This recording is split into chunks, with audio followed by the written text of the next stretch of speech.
Say hi ka daw sa ating mga Hi mga fans! Oh, ayan, ayan. Oh, sige, oh, ayan, ayan. Style na keme. Ay! July na! Magdangal!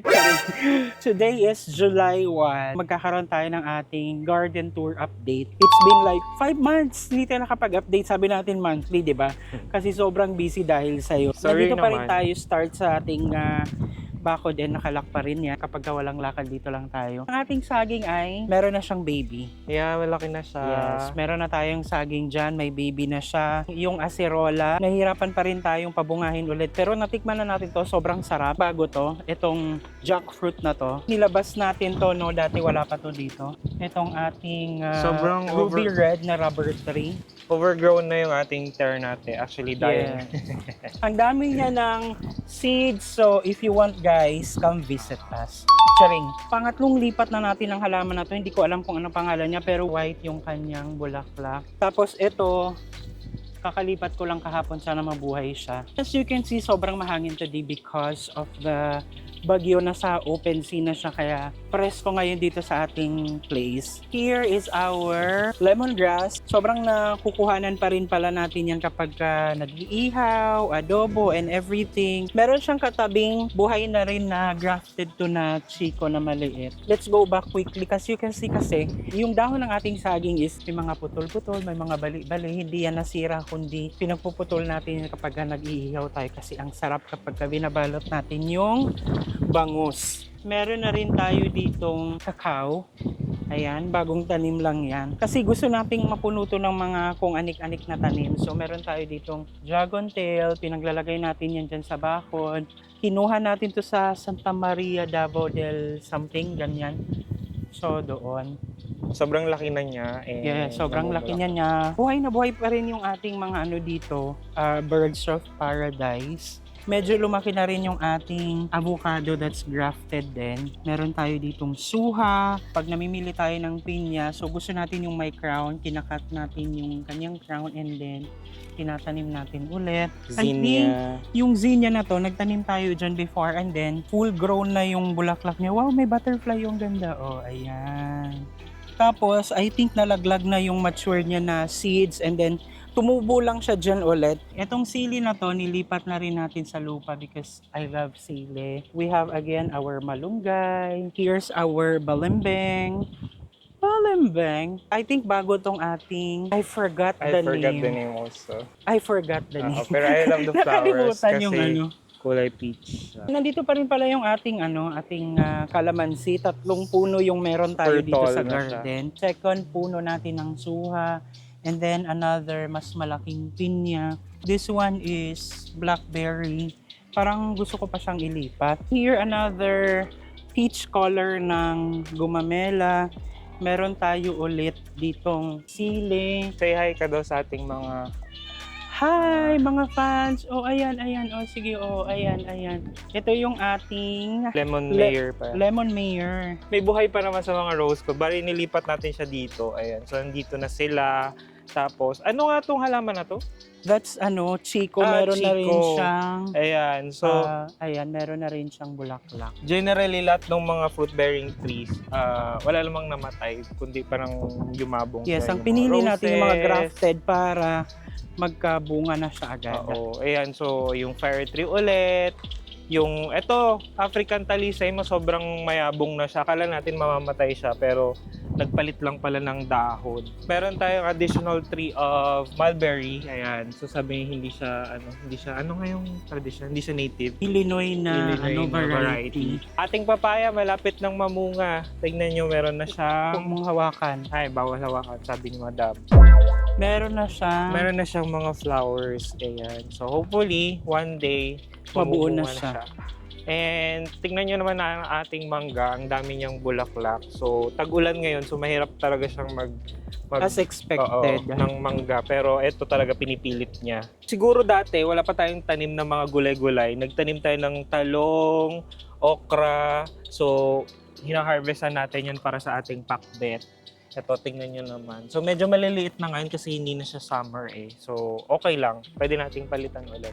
Yung ating mga pomegranate, nilipat na natin siya sa lupa para mas ma-establish siya tsaka masuportahan niya yung mga fruits niya kasi masyado siyang gigil mamunga. Ayan yung ating, ano nga to, yuca. Yucca. Oo. Ni-skip niya kasi hindi niya alam yung Ay, hindi ko blackwood. alam to. Blackwood na plant. Blackwood plant. At this one is very new. What Yes, is nagdagdag this? tayo dito Langka. ng jackfruit na EVR variety. Sana EVR, ay oo. maging success. Kasi ito daw yung sweetest langka Oo. in the whole wide The rest world. of the roses still there. Meron tayong other papaya. So, bali dalawa yung punuan natin ng papaya. Isa dito at isa doon sa dulo. Yung ating pias or kamyas. Kamyas, tama? Yes. Kamyas. So, medyo ano na siya. And Marami na siyang medyo dahon. tinatry niya na actually mamulaklak na. Early. Ayan. Yes, nakita ko yung Exciting. red something, gano'n. Oo. Bangkok na santol na binili Na natin for variety. 250 pesos. Dito naman sa side ng wall ng ating bahay na unfinished, so bare siya. Eto, nilipat ko dito yung aking mga vanda. These are sun vandas, ganyan. Kasi 'di ba June, July, going until November is tag-ulan. So, nilipat din natin yung ating mga adenium dito kasi bawal silang sobrang maano sa basa. So, another orchids here. And then this one is mulberry. Pinapalaki kong Australian hybrid mulberry. Kasi parang, I don't know, ang sarap ng mulberry, no? Tsaka yung health Saka compatible benefits niya, tsaka compatible siya dito antioxidant. sa climate. Oo, gusto dito niya sa- yung mainit. Climate! Nandito yung ating mga orchids. Anong klaseng orchids na to? Dendron. Dendrobium. Ito yung regular na dendrobium. Dito na side naman, these Mga are special. dendro special. As you can see, sobrang laki niya. This is king sweet. And then this one also is special, something Chinese, Liu Kemerochinami. So ito yung bago kong pinapalaking fruit-bearing Thai giant jujube. As you can see, meron na din siyang bulaklak. And then ito yung hiningi nating Kemerochinalin. So mga succulents and adenium. So this one, gaya nga ng sabi natin, sobrang nahilig tayo sa mulberry. So another mulberry puno na naman dito na side. Dito naman yung ating orchids pa rin. Ito mga Sunvanda, Dendro. So dito pala na part, I think the coldest and pinaka-komportableng part. No? Kasi Sobrang shaded. sobrang shaded, parang forest na siya. Sobrang green everywhere. So meron pa rin tayong mga orchids dyan. Sobrang daming orchids dito sa ating tree na pinagdidikit lang natin. So makikita nyo naman yung difference nung pagtatanim ng orchids dito na naka-mount. Tsaka yung nilalagay natin dito sa hamper. Tingnan mo.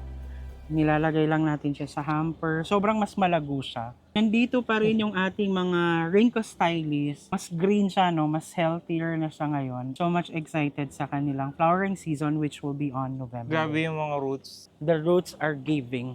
Not surprisingly, tumubo na naman ulit yung ating elephant Yum. something, ganyan. So, ayan lang siya. Tumubo na Ang naman laki siya na din ulit. ng ano mo. This is our dapu or bird's nest. And then yung ating mga native na orchids. Ang laki Ito. na ng ano mo. Ito, itong I think ito yung pinakamalaki mo. Ito yung pinaka-mother natin na Selum. Actually, top cut na to, pero hindi na natin siya ika-cut ulit kasi nagka-climb na siya. So, mas sobrang lalaki pa yan. And We have here, another dapo here. yes. I think this is the male kasi patusok siya. Yung isa is female. Tapos, di ba parang nabili lang natin siya na maliit pa daw. Yes. Ito yung ating giant variegated photos. Correct me if I'm not mistaken. I'm not so sure. Pero ang ginawa natin dito, tinapkat natin siya. Nagkaroon siya ng sobrang daming mga growth. So point. this part kasi medyo empty siya kasi nilipat mo siya since tag-ulan na siya ngayon. Nilipat natin most of the strap leaf vandas dun sa side ng house. So, ito na lang yung natira. Pero meron pa rin tayo ditong thriving na Monstera. Ito may Monstera bago siyang deliciosa dahon. na mother plant. Ito, baby na to, ikakat natin yan soon. Siya yung orchids ni Lola. Yes. Anong pangalan? Orchids ni Lola? Ito na yung update ng ating crayfish. Madami na tayong mga baby graylings na more than 20. Yung ganyang sizes. Tapos dito sa baba is yung parang medium one. More Na- than 10. More than 10, mga ganito kalala. Natutuwa lang ako dito sa ano, eto tinanim ko before pero namatay. Pero hindi pala siya totally dead kasi ngayong tag-ulan, Anong pangalan nito? caladium. Caladium. Ikaw talaga yung nagtanim niyan, be? Yes. Hala. Kinuha ko doon sa gilid tapos nilipat ko dyan. Sure? Yeah. I thought it was me. Huh? Ako kaya. So ngayon medyo marami tayong collection ng Boston Fern. Ayan, so meron tayong regular ones and also meron tayong variegated na variety dito. Ayan, so pasok tayo dito, medyo malaki na yung ating grapes. And fortunately, nakabuhay tayo. Then dito pa rin yung ating strawberry pero medyo sila ngayon. Anong tawag? Strawberry nakakulambo. Oo. So ngayon yung growth season kasi Growth nila season ngayon. So kasi tag-ulan, so sa summer sila ulit Mhm. So talk about your your orchids. Yan, Since quick nandito lang sila. dyan. Nandito, nilipat natin dito yung ating strap leaf vanda. And then, these are your surviving succulents. Yeah. So, nilipat natin dito yung mga strap leaf vanda sa shaded part kasi tag-ulan na. So, dinidiligan lang natin yan and everything. This is our best investment na talaga variegated na Boston Fern. Kasi nakuha lang natin siya for 50 pesos. And I think, nung napanood ko sa market, binibenta nila ng libo-libo. Oo. But yeah. Ako naman sobrang happy ako dito sa String of Hearts kasi sobrang humaba na siya ng humaba tapos ang dami na nating na-propagate. Ayan may mga Yan yung extra mga propagation. And also the Ripsalis. Ripsalis. Sobrang na nito, lago na nito. Nabawasan na natin nakapag-propagate na tayo ng mga siguro mga 3-4 na pots. Yes. We also have here some air plants Air na plants. buhay pa sila. Ayan. And this And here, another water system. meron System. tayong small pond dito. Nandito na yung mga pinaka-oldest natin ng mga crayfish. Pinaka-mother ng crayfish na Mga around 5 yung nalipat natin pero may naiwan kasi doon na isa. Ito naman yung mga surviving betta fishes natin. Ito yung galing na dito. Pinanganak na dito. Yan yung entrance ng papunta sa ating bahay. So comment nyo kung gusto nyong makita yan, kung ano yung nasa loob ng ating bahay, anong itsura niya and everything. So Go. dito meron akong, I think this is Hoya australis. Ang hilig sa Australia, no? Pero this is, I think, the pinakamabangong scent ng Hoya na meron ako dito sa garden.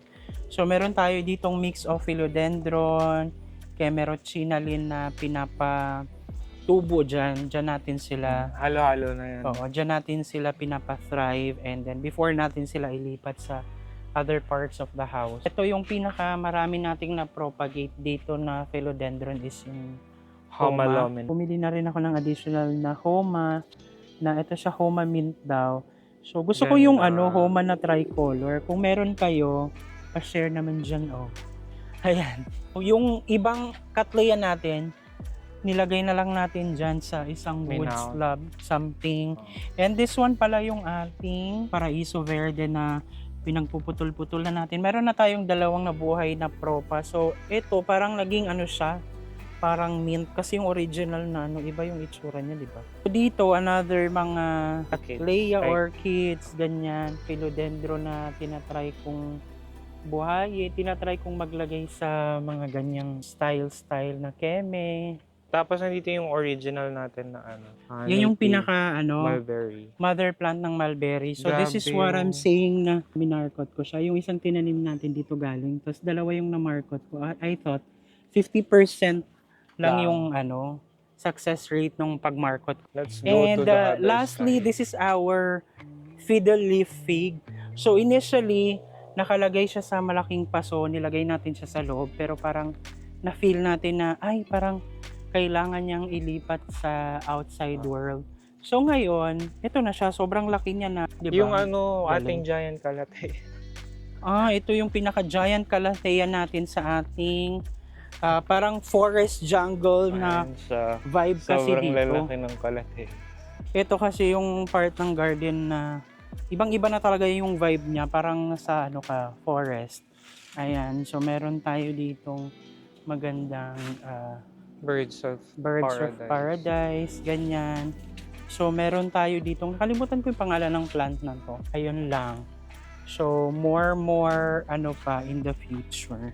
That's it for our garden tour. And I think sobrang dami bang nadagdag din in a span of 5 Lumaki months. sila. Mas mabilis yung paglaki nila kasi it's rainy season. So we're just so happy sa kung anong meron tayo dito sa garden. And yeah, I think for now, siguro sa amin, mas gusto namin na palaguin muna siya kasi tag-ulan. So yeah, that's it for this video, guys. Thank you for watching. Bye!